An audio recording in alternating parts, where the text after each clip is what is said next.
Hello, my wonderful, beautiful friends, guys. Welcome back to r/MaliciousCompliance, where people follow exact orders to spite someone. And in today's episode, since Christmas is coming up quick, what's more fitting than stories about Karens getting taught lessons around this time of year? We've got bosses trying to steal Christmas bonuses, nasty family members, Karens throwing tantrums. It's a wild one today. As always, sit back, relax, and don't shake your heads too hard, guys. Let's dive in. So to start, I'm a male, which is important to the story. This one's an ongoing thing with me and my stepfather. My mother and stepfather got married more than 10 years ago, and the stepfamily has been really crappy to me since day one. And why's that, you might ask? Well, they're all into various types of sports ball, and I'm into all kinds of music and not working out. I've stopped trying to be a part of whatever they do because they've actively kept me out of their plans, and I'm just sick of trying. That said, my stepfather occasionally buys me stuff to keep the uneasy peace, but he just never effing listens. I've put on some weight over the years, which means I went from wearing a size medium shirt to a size XL the last 4 years. I've told him this, my mom's told him this, but again, listening is an issue. So he always buys shirts that are way too small for me, and I never wear them. Last year, he got me a few t-shirts for Christmas, all a size too small. A few months later, my mom mentioned that my stepfather's unhappy with the fact that I never ever wear what he buys me. Of course, I told her it's too small, but she doesn't believe it and he doesn't believe it, so I maliciously complied. Stepfather's birthday comes around in the spring, and we're all going out to dinner to celebrate. It's a really big gathering, and all the immediate family will be there. So guess what I wore to dinner? As soon as I walk into the restaurant, I knew I'd struck a home run. Not a word was said about my appearance during dinner, but on the way out, my mom approaches me and she said, "Hey, you don't ever have to wear those shirts again. They don't look good on you. Your stomach is hanging out of them." Who would have guessed it? And here's the ongoing part. Stepfather took a tour abroad a few weeks back, and he brought back some souvenirs, and surprise, surprise, I got t-shirts. And they're 2 sizes too small this time. So guess what I'm wearing to our next family get-together, which happens to be Christmas this year. Oh, that is some petty, malicious compliance, isn't it? And to that I say, I hope OP's in all of the Christmas photos this holiday season. Like, tag yourself on Facebook, Instagram, wherever, OP, and thank the guy for getting you these awesome crop tops from his vacation. Also, like, that's gotta be a deliberate thing though. Like, how can you repeatedly mess up buying t-shirts that badly and that frequently? In my opinion, maybe stepfather's trying to give OP some hints. Which, if that's the case, the next time the guy does gift you a smaller shirt, OP, just swap shirts and put it on right in front of him. Thanks, Pops. You really shouldn't have. No, seriously, you shouldn't have.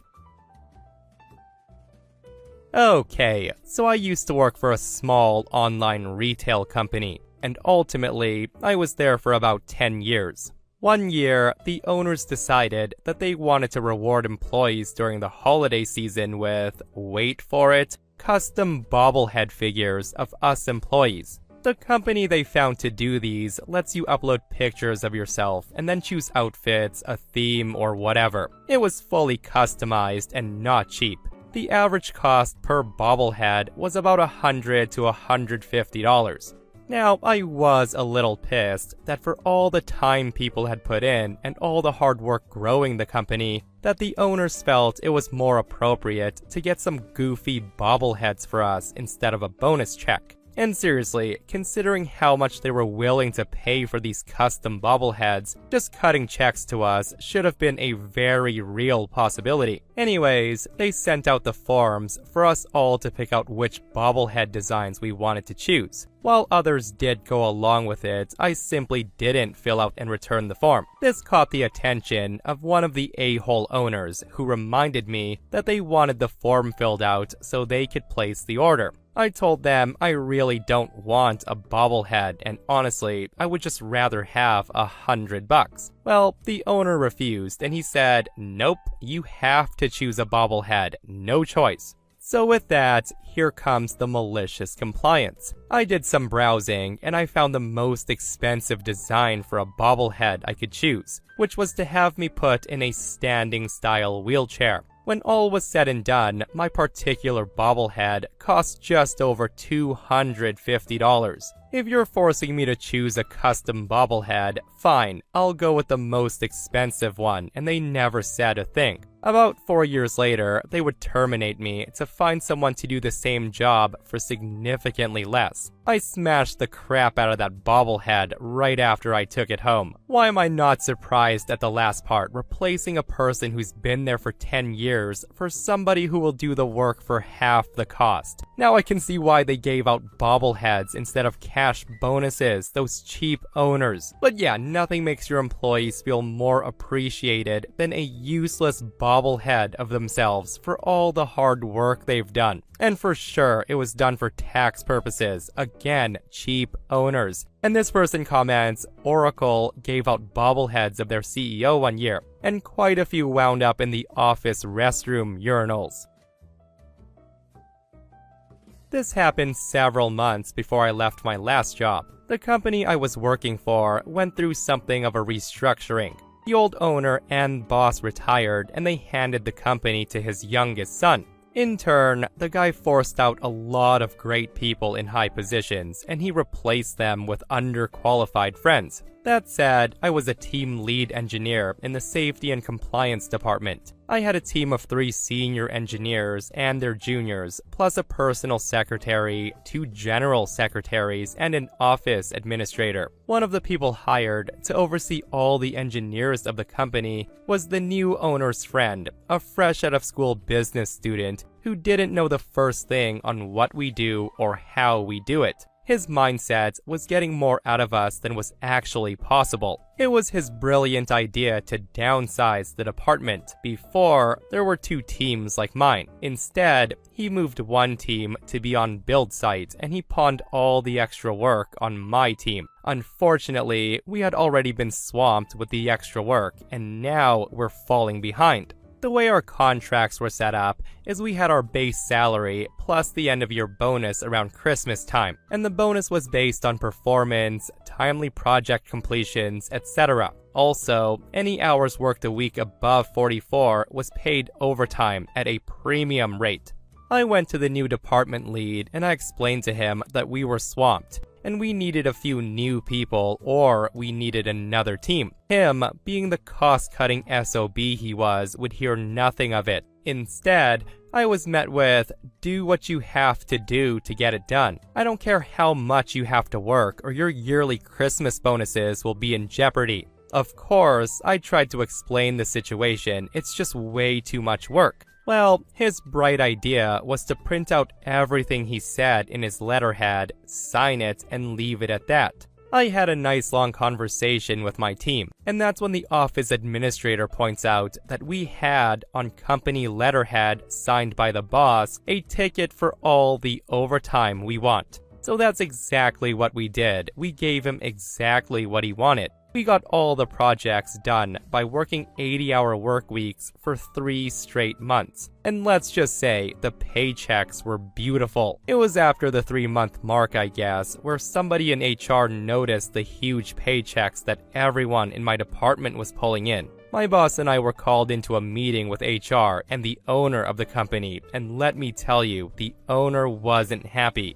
They tried to say I was scamming the company out of money. In those 3 months, they paid out almost 2 times more than they would have if they kept the 2 teams as they were. But here's the thing, I had all the information I needed. I kept all the emails and signed documents from the department lead, and I handed everything over, photocopies. I also put down a copy of everyone's contract with the bonus part highlighted, where it states paid on a per contract basis. That year, my end of the year Christmas bonus was 3 times bigger than it normally was. But after that incident, I left the company. On a side note, when I did leave the company, they had to buy my contract out, but that's a completely different story. I also forgot to add that in the contracts, it was put that every 8 hours over 44 hours we went, we were entitled for a company-paid lunch of $50 per person. Usually, we would just spend $50 and get 2 party pizzas. But $300 a day, 3 days a week, well, let's just say that pizza turned into lobster 3 days a week, with a lot of leftovers for us to take home. Oh man, don't you guys just love it when a new boss comes in, lays down some new rules to assert dominance, and it backfires so hard? Like, I'm assuming the new boss didn't bother to read anyone's contracts and thought there was no overtime, which is hilarious. Like, all the time he saw those guys working long hours, he was probably thinking, oh my goodness, they're doing it for the Christmas bonus, but little did he know, right? So this happened around 2 years ago at my old job, and shocker, it's the main reason I quit recently. My job basically was a very easy warehousing job. I basically only pulled orders at this point. Later on, I would be trained on everything else, from shipping, kitting, put away, everything. But I was a perfect fit for that since I loved driving the order picker. I was especially good at it. The bare minimum you had to hit in an 8-hour shift was around 230 boxes pulled, or 230 labels if you want to be precise. Since organization was a strong suit, after a few weeks, I was consistently able to hit over 350, and then 400, topping out around 425. I always worked, and with other people quitting within a year, I was one of the most experienced people in my area. I would train new employees, help out on certification of vehicles, and I would come in on weekends when work needed to be finished. I felt like an asset to the team. Being one of the most experienced people on the team, I was offered a raise to keep my numbers over 400 daily. I thought, sure, it's a college job, but if I'm able to get more money by doing my job as well as I usually do, then sure. I accept, and they said that my wage was updated and approved, so I got right to work and pulled my end of the deal. Well, a week goes by and same paycheck. Another week, same paycheck. At this point, I'm thinking, okay, something's not right. So I go to my manager's office and I calmly tell him that my raise didn't get put into my paycheck. I got told, we thought about it, and we feel it's your job responsibilities to be doing what you're doing, so we won't be giving you a raise. So in order to get back, I realize if they don't think I deserve a raise, then why should I do all of the extra stuff around my workplace? Suddenly, I dropped my daily quota to the bare minimum. Oh, what's that? You need me to stay and help complete orders? No, I'm going home. My shift ended 5 minutes ago. Oh, the shelves are starting to become disorganized because I didn't take the time to fix them anymore after others left it a mess? You get the point. Anything small that I used to do to help them out, I stopped doing. Little by little, complaints start to file in. From the lowest on the totem pole, working its way up slowly. Within 2 weeks, I get called back into the office, and I was told that I was given the raise effective immediately, and it would be in this week's paycheck. And let that be a lesson learned, guys. Always get offers and raises in writing. I'm just glad OP ended up getting one in the end. But seriously, isn't that something that totally kills employee morale? I'm sorry, but the raise you were promised, well, we don't think you're worth it. But hey, feel free to keep pushing yourself to the limits for us. Because that's your job. And for all who are wondering, OP said it was a 50-cent an hour raise, nothing too crazy. So the fact that the owners reneged on the raise and didn't think OP was worth like $20 extra a week, yeah, I think anyone would have done what OP did. And while we're on the topic of bosses using people, guys, listen to this next post. Okay, so this isn't my story, but it's my wife's. My wife Harper's official title is mental health professional, and she's been in this position for 3 years. She's at a live-in care facility for adults with mental illnesses, and before that, she worked for several years on the mental health ward at a hospital. That's to say, she had more experience walking into her current position than anyone else they hired. Within her first year, she got 2 lifers to progress in their treatment plans so thoroughly that they both got the okay to move into the sister program, which has more freedom and independence. She was working with a 3rd lifer who was about ready to apply for the sister program. All of this is to say that she made some very serious and positive changes for this facility from the moment she started working there. They made her the lead, and her direct supervisor's boss starts giving her more responsibilities. So she ends up doing the morning team report for the whole facility. On top of that, she's handling client money, making decisions on big changes to help overall workload, all that stuff. Her yearly review happened in December, which was promised to come with a large raise to reflect all the added responsibilities that she'd been given. Of course it didn't. She stayed on HR about her raise for a month or so after the review, until the big boss finally brings her into his office to discuss her promotion. He said it would be a bit tricky because she has her bachelor's in psych and social work, but not her master's, which we were working on getting her back in school soon to complete. They told her in order to fulfill the job title, she had to have her master's. But still, she was clearly leaps and bounds beyond her coworkers. So promoting her would be cheaper than hiring someone new. And of course, this would come with an even better pay raise. So for the last few months, my wife's been doing even more for her supervisor's boss and the big boss. Anything they ask of her, they would dangle that official promotion over her head, constantly saying it would be a gradual transition, and she needs to learn this or that, to do this or that. You get the gist. Also, she would need training, and it would come out of her own pocket, so she bought new binders and other supplies that made the various parts of her job and theirs easier. She planned, reorganized, filled in, whatever. The supervisor's boss even told her verbatim, "I don't know what I would do without your help." They told her this several times. All this with the promise of an official promotion and a raise. And then it happened.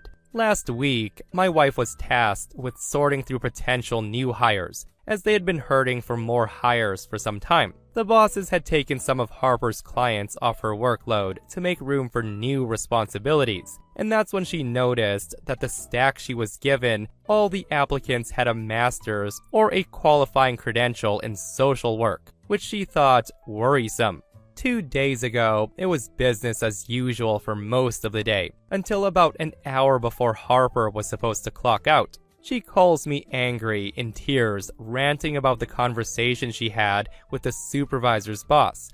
He told her that she would unfortunately be taking on more clients, and the promotion would be put on hold for the time being. She said that he didn't come right out and say it, but he decided to hire one of the people with a master's for the position. And he just said to her, "You'll have to relinquish any added responsibilities and return to just being a mental health professional." With that, cue malicious compliance. One of the first added responsibilities that she was given was the morning report. It was her job to have all the staff gather during the client's breakfast to relay what happened during 3rd shift. Also their plans for the day, coordinating client appointments, all that stuff. She would have to be in the facility before 3rd shift clocked out to get their notes and then plan a traveling and gas budget for all the appointments, and to review any safety concerns or incidents, and all of this added about an hour to her morning. So how happy was she the next morning when she got to snooze her alarm clock and sleep in a bit? When she finally got to the facility at her usual clock-in time as a mental health professional, she said the place was in chaos. A fight had broken out and somebody had some money stolen out of their room, but nobody was exactly sure on who or why of it because 3rd shift had no one to pass along the notes to, so they just filed them and left. Of course, Harper knew where they'd been filed because she organized the filing system that no one thought to check.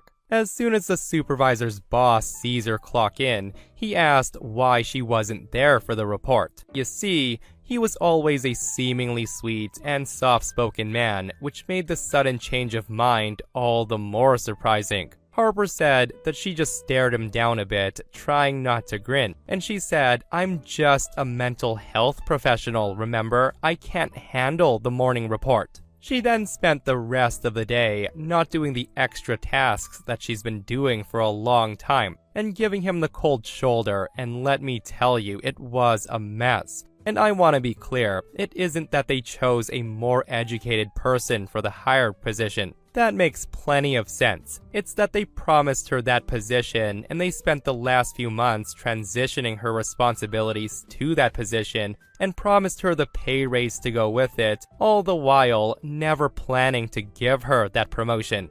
Update. So not only did they not give her the promotion she was promised, they gave it to someone else who has several complaints from coworkers about being lazy and not pulling her own weight. And to be clear, both her immediate supervisor and the head manager told her she had the promotion. Several people disagreed with the other person being the one to get the promotion, so when they were all blindsided with the news, it caused a huge uproar. My wife quit, and then 3 people quit within the next week, leaving the place scrambling to find good replacements. She'll be working for a non-profit where she'll get every weekend and holiday off instead of constantly being on rotation and having to give up family events. F that place. Seriously, who else is happy to hear that OP's wife got a better job and that 3 others recognized the crap show and quit as well? But yeah, what a piece of crap thing to do, right? Like dangling a promotion and a pay raise to the hardest working employee if they just take on more and more work and then ending up giving that position to someone else. In this case, apparently a lazy person. Like, why does that always happen, guys? Like, the people who don't deserve promotions always seem to get promotions. Like, that's the type of stuff that'll make employees want to burn the business down. Again, I just hope OP's wife is at a job where she's appreciated now. We've moved several times for my husband's career, so I haven't really had a career of my own, just a series of jobs. Some jobs were great, some were crappy. This happened at one of the crappy places where I worked as a lowly customer service rep. I was late 40s, very dependable, and my manager Anne called me her ideal employee. And the thing is, I never had customer complaints, I was never tardy, sick once in 3 years, submitted many time and money-saving ideas, and always worked late when asked. I worked 32 hours a week, Monday through Thursday, so I was typically the one she asked to work late since everybody else was full-time and no overtime was involved if I worked a few extra hours. That said, I was having migraines and my doctor could see me the next afternoon, so I asked Anne if I could leave 2 hours early the next day to go see the doctor. She said work was slow that week and no one else was off, so yes. But then, she said, since I was giving less than 48 hours notice, it counted as an unexcused and I would get a written warning. I said I was giving 24 hours notice and we were slow and fully staffed, so I didn't get why there would be a warning. And I want to note, 4 warnings in 6 months and you were terminated. They didn't care if you had a doctor's excuse. Being late to work was a warning. Calling in sick was a warning. Returning late from lunch was a warning. It wasn't difficult to get 4 warnings in 6 months.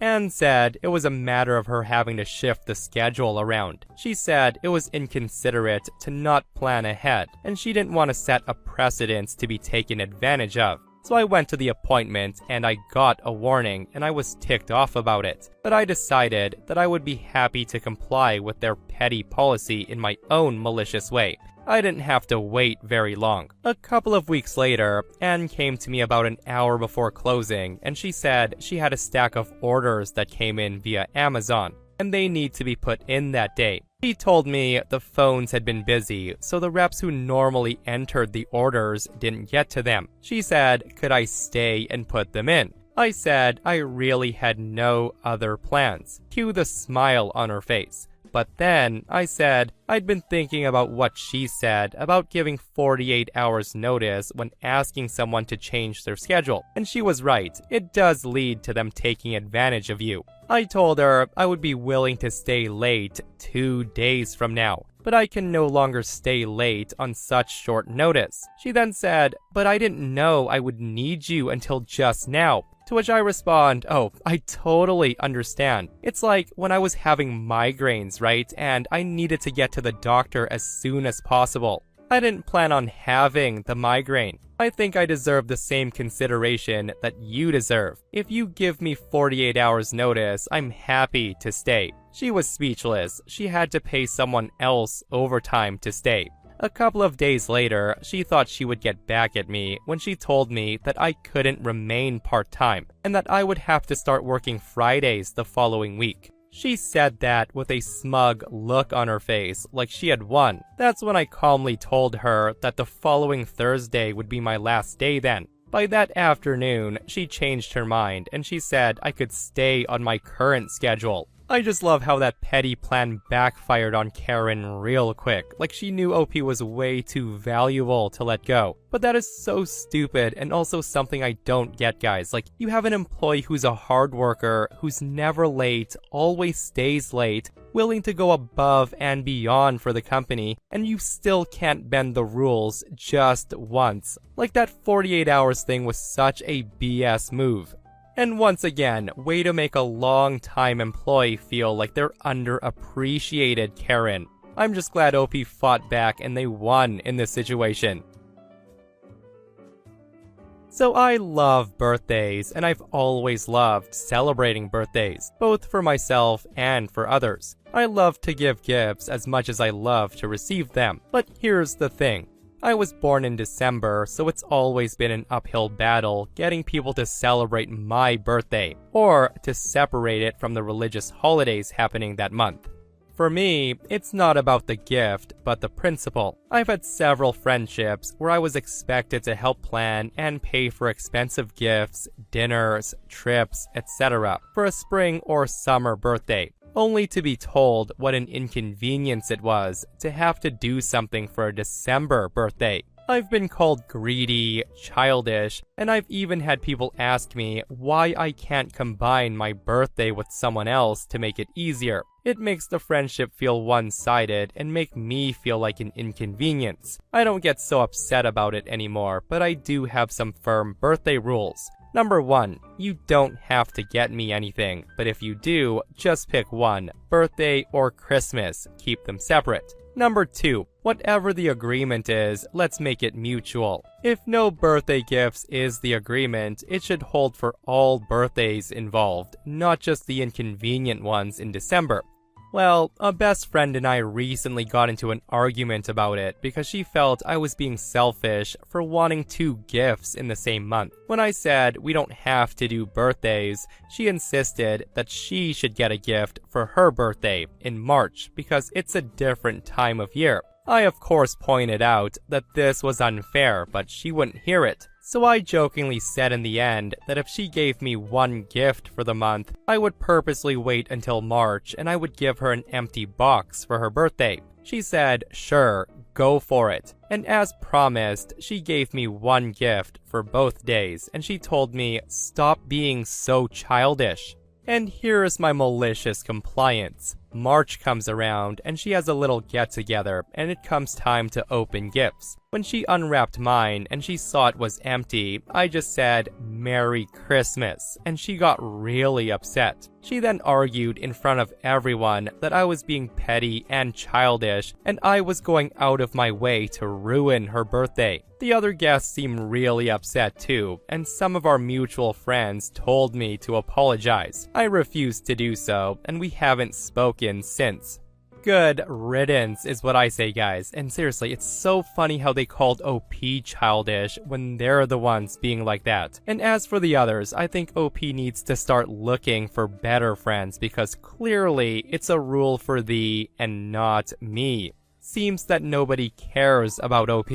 And this person comments, my sister's birthday is the week before Christmas. And like everyone with a birthday at that time of year, she hated when people gave her a combined birthday/Christmas gift. As she got older, she acknowledged that they were often more expensive items, but as a child, it was difficult for her to understand why she only got one present while everyone else got two. Consequently, within our immediate family, we were and still are under strict instruction to buy two presents each year, one for birthday, one for Christmas. The exception was if there was something specific she desired that was expensive. That's when she would ask for a combined gift. Well, one year, she asked me for a pair of shoes she really wanted. I said they would have to be combined because they were very pricey, and she was fine with that. Cue the malicious compliance. I wrapped one shoe and gave it to her for her birthday, and then wrapped the other and gave it to her for Christmas. I thought it was hilarious, and she, not so much. And that, my friends, brings us to another end of our /malicious compliance. Guys, I hope you enjoyed today's stories. If you did, hit that thumbs up. And if you're not subscribed, consider subscribing so you don't miss these crazy stories. And if you missed the last episode on the channel, it's an r/entitled people episode, where Karens keep calling the cops on themselves, and it's such a wild episode. Guys, go check it out if you haven't, and myself and Stevie Boy will see you guys in the next one. We love you.